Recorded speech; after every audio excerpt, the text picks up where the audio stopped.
Listen-only mode. Good morning and welcome to our webinar, New Homes versus Distressed Properties, What Makes Sense for You? I'm Sherry Davidson, President of Davidson Realty and a certified distressed property expert. I will talk to you this morning about purchasing a distressed property. Well over one-half of our company transactions are short sales, and we have represented buyers and sellers of many foreclosed properties. Don Wilford is with us this morning. He is the Division President of ICI Homes, and he will discuss new homes this morning. Don is extremely well respected in our industry. We talk to many ICI homeowners, and they are very happy with their homes and the building process, which speaks volumes about how ICI does business. Don also gives back to our community in amazing ways. He is involved with many charitable organizations, but his work with Builders Care has changed many lives. He is an extremely caring and giving person. During our presentation this morning, if you have any questions, if you will just type them in on your screen, we will probably take some of them during the presentation and we will answer any of the rest of the questions at the end of our presentation. So let's begin our discussion this morning with distressed properties. Most buyers we are working with tell us they are looking for a short sale or foreclosure. They have heard about the great deals available. It is absolutely true that there are some amazing deals in our market. It takes a lot of hard work to find them. What we're seeing right now is a property in a nice neighborhood with a good floor plan comes on the market and it is in good condition. We will get multiple offers. I have to tell you, many of the foreclosures and short sales do not fall into this category. The homeowners are usually losing their home because of financial distress, and they have not had the funds to maintain their home properly. Many times the home has sat vacant for some time with the utilities turned off. We have found buyers some great deals on short sales and foreclosures. And if you have the time and patience to find the right home and wait for the short sale process to take place, it may be a good decision for you. You need to understand the process because we have buyers walk on short sale deals every day. Most of the short sale properties have a first mortgage and a second mortgage or a home equity loan. It isn't uncommon to have a third mortgage because of all the creative financing products that were available. We have to negotiate a settlement with the primary lender and the secondary lender. Many of the properties also have PMI because there wasn't a 20% down payment. In that case, we also have to negotiate with the mortgage insurance company for a settlement. To compound the problem, only about 10% of the loans are owned by the servicing entity. For instance, if we're negotiating with Bank of America or Wells Fargo, 90% of their loans are owned by an investor. So the person at the lender can only do as much and in the time frame that the investors will allow. The process is improving, but it is extremely frustrating, and it is a negotiation until the final approval letters are received. It's very common for one of the lenders or the mortgage insurance company to counter after the contract has been written for months. And then right before the final approval, they will negotiate other items on the closing statement, such as homeowners fees or property taxes or any other lien or fee. So I'd just like you to understand that the purchase price you think you're paying and the contract you write at the beginning very well may not be the same deal that is there at the end when you're closing. I know I've painted a very negative picture of short sales. It is a complicated process, and you really need an agent that has plenty of training or experience with short sales. I highly recommend finding a CDPE, which is the Certified Distressed Property Expert. We do have buyers make it through the process and get a very good price on a home. Many other buyers choose to go with a new home. There are many reasons for this choice, and I will let Don talk about new homes. Good morning. To understand the cost today, you have to kind of understand the question that I've been asked for the last couple of years, and that is, where's the bottom? And quite frankly, no builder knew where the bottom was. A lot of people really don't know where the bottom is on a short sale. They could be out there for a long time. But one thing we do know, we determined back in October that through months and months and months of renegotiating our prices, that October was the bottom that we reached for the lowest prices we were going to get on new construction.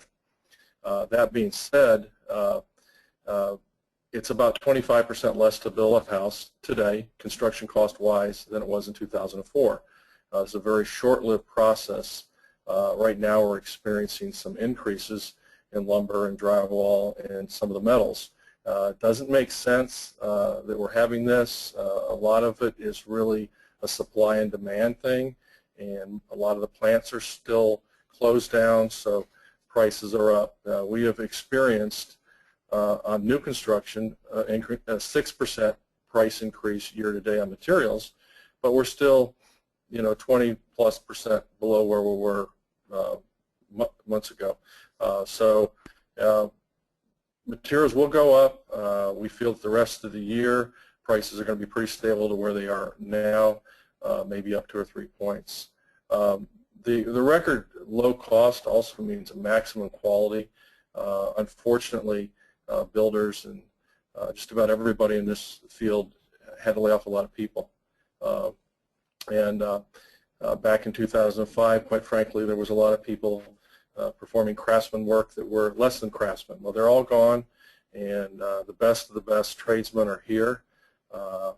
The builders today are able to have more quality than we did back in the boom, and building a little quicker, and that's a good thing. But I'm here to tell you that I don't know what's going to happen with short sales, and I don't know what's going to happen with foreclosures, and I have a feeling those deals are going to be around for a long time, and Sherry is surely up on it and can help you through that.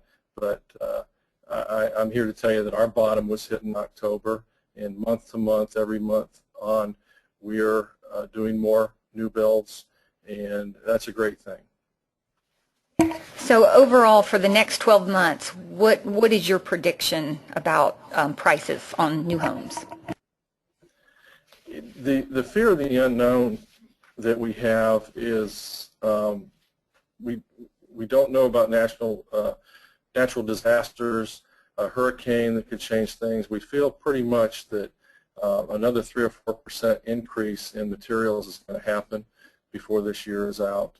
But it's something that's very hard to track. It's very frustrating for the public to know that the housing is still down, and why are we raising prices? So there are a lot of mills shut down. There's brick plants shut down. There's drywall. Half the drywall manufacturers in this country are shut down. Are they doing that for the same reason that we did it? Probably. They had to lay people off, but that is at some point in time creating a supply and demand. And believe it or not, there are shortages in certain areas right now, and it makes no sense. So we will have increases. I might personally believe that 3 to 4% this year, more than where we're at now, and next year will be at a slower pace as things pick up. But I really feel that our costs that are 25% down from where we were in 2004, these are hard costs, bricks and sticks, before the middle of or early first quarter 2012, we will have gotten back to that point on the cost-wise. The design process, one thing that we've had an opportunity to do with the market being down, builders have sat back and we've designed lots of new product, and we're now taking advantage of that, whereas back when everybody was real busy, we just didn't have the freedoms to be creative. So the design process is fun.